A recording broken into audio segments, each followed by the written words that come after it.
Great. I wanted to ask you a little bit about your earlier life. You mentioned, playing music since you've been a kid, and just, thought you could share with us a little bit about, where are you from, and what was those early years of learning music and getting into music? What was that like? Well, both of my parents are musical, not for a living necessarily. My mom started playing guitar when she was like 12 years old, 12 or 13, and my dad would go to Interlochen in the summers for percussion. And while they didn't make it their career, we did have music in our house. My grandmother would come and we'd sing show tunes, and my dad was kind of always banging on the sink or the counter, making some kind of percussion happen. And I remember being a kid. One of my earliest memories of playing the guitar was I was 6 years old, and I'm left-handed, but my mom's right-handed. So I would ask very nicely if I could play her classical guitar because it was nylon strings, and so I'd go, "Can I just play your guitar?" So she would like get it out and set me up, and I would sit and I just strum it. It's kind of how I write to this day. I like kind of just sit and play, and then whatever happens, I try to like remember it or write it down or record it. And I just remember sitting there singing, and it was something sad, which I don't know what a 6-year-old is singing about that's sad, but I remember it was a sad song. And I look up, and my mom was like standing there looking at me, and of course I immediately was embarrassed. But that's my first memory. And then I'm self-taught on the piano, just played by ear. But growing up in the Ann Arbor, Ypsi area was really wonderful. Growing up in a college town with lots of influences. Both my parents listened to different kinds of music. And so I feel like I was exposed to a lot with regards to that. And then I was 25 and I was working for Zingerman's in Ann Arbor and had been there for about 6 years already. And I was just kind of like needed a change. So I was on vacation, and we've been vacationing in Northern Michigan since I was about a year old. And I just decided that I didn't want to leave. And so I kind of readjusted my plans of going out to California and decided to move up here. And honestly, I mean, this is where I'm happiest. I love the woods and the trees, and while I don't necessarily draw inspiration from that in my writing, it's the place that I really feel like my sanctuary. It took me about, I think, probably about 5 years, 4 or 5 years for me to start actually like playing music out. And I've been doing it full time, since I'm 39 now. I was 29 when I started playing. So 10 years of playing around Northern Michigan and throughout the Midwest and in the Southwest as well, and a little bit out East. And it's been a treat. I feel very lucky. We have a supportive community here for sure. So I'm just, I tell Yeah. people I'm a downstate transplant who's definitely made a life here.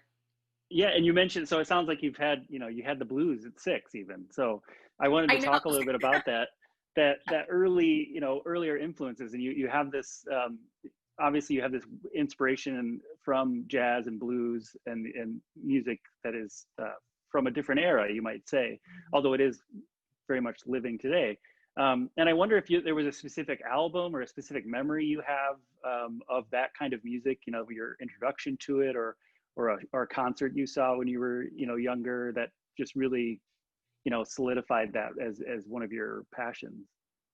Well, when I first started out, I mean, I grew up, like I said, with all different kinds of music. My mom, when she would play the guitar, she would play things like James Taylor, Jim Croce, Cat Stevens. So that was kind of like where I started musically, was things like that. Carole King, obviously, Tapestry was a huge influence. Carly Simon's greatest hits. I mean, that in my earlier stuff, I leaned more folk, and I definitely like Ani DeFranco was a huge part of the way I started to learn to play. I don't play in alternate tunings anymore. I don't have enough guitars to keep up with that. Yeah, I kind of have always been drawn to like the sound of the 20s and 30s, mostly because of this aesthetic, and I like a soundtrack. So I find myself like putting certain things on, and I just remember very clearly I was probably in like my early 20s, and I was at a post Christmas gathering with some friends, and there was this voice that I'd hear occasionally on, like music that was on the radio or in a store or whatever, that was like old sounding, and like, who is this voice? Well, it was Billie Holiday. And so they had the Billie Holiday box set. It was like this, literally like a 6-disc thing, and we just played it, and I just kept listening, and it just solidified, like, I love that. And it wasn't until I started forcing myself to learn to play any jazz chords that I could start to bring that sound in. It's a little hard when you're playing like straight A's, and like you got to get those sevens and cool like 13s in there and stuff like that.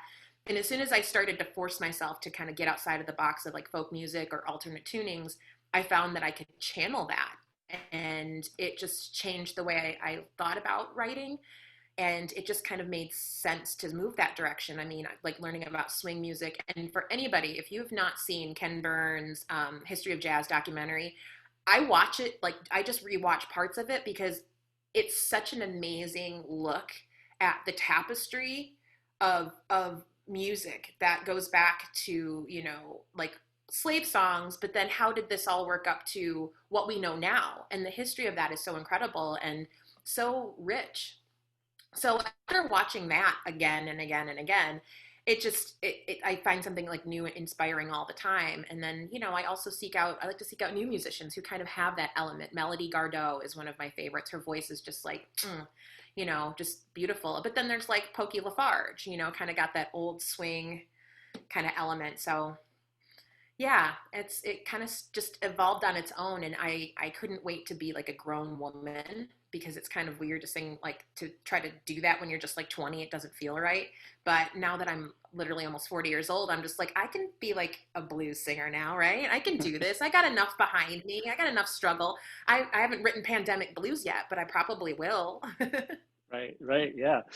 You mentioned the guitar, so let's talk real quick. I know I've seen this guitar, I don't know, dozens and dozens of times at this point. So what is it are you playing here?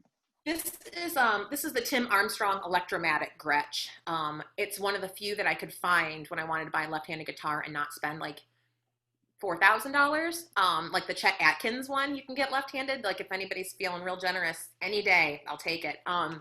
But yeah, this is like this guitar has been with me for probably 8 years, something like that. No, 7 years. I think 7 years now. And when I first got it, I was, you know, I didn't know anything about breaking in an electric guitar. Didn't know anything about that. I'd always had acoustics. So I'm like, oh yeah, just tune it and it's fine. And I started playing it and I was like, oh my God, did I make a bad choice? Like it's, you know, it hadn't been broken in. And I've learned, I don't think I'll ever buy a brand new guitar again. It takes too long to get it where you want it. But this has been my girl. Her name's Nina. I don't really refer to her by name often, but that's her name. And you know, the accidental. So when Sav Beist got her Gretsch back years ago, she named hers Norma, I think. No. My friend Lizzie Liberty's was Norma, and mine was Nina, and Sav named hers Nora. So we had all these Gretsch guitars and all these girls with like N names. So That sounds like but an I think album the that needs to classic. happen. You know, I like know, right? bring the three women together with their guitars and just name the album after Definitely. the guitars. It would be great. I know, right? With these times right now, it seems it's really hard to see people and connect in the way that we're used to. Definitely because we're so, you know, trying to be safe and trying to be smart about how we spend our time.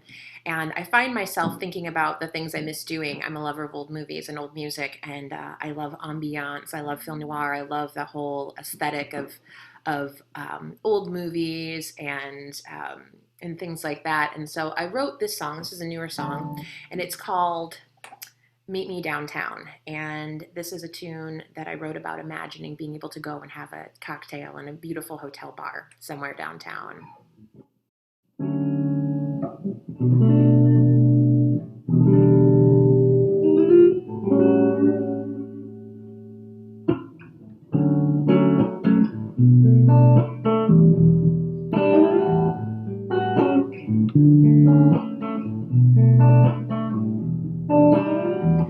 I wanna meet you in a hotel bar downtown,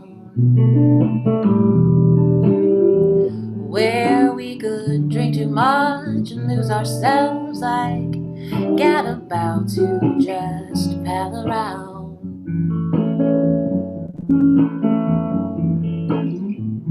Let's pay the bill, leave a tip for the waiter, then follow me, we'll ascend in the elevator. Yes, I want you now, it's better than later, 'cause we've been waiting so long to go downtown.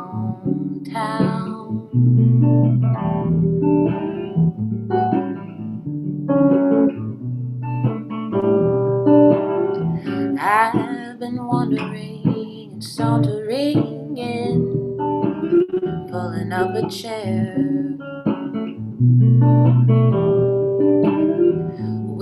with a couple of drinks, a hand on her knee, causing a scene like nobody else is there. Guess what I'm thinking? My eyes surely show it from the look on your face. Yes, darling, you know it. This is our chance, so let's not blow it, 'cause we've been waiting so long to go downtown.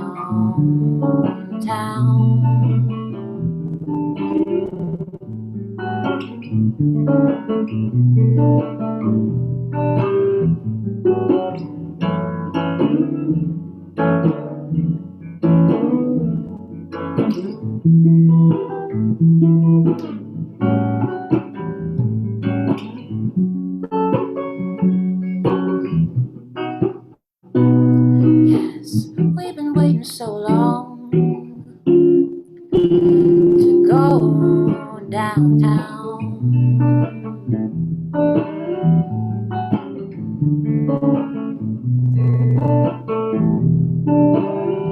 With the curtains wide in the morning light, you're still here right by my side.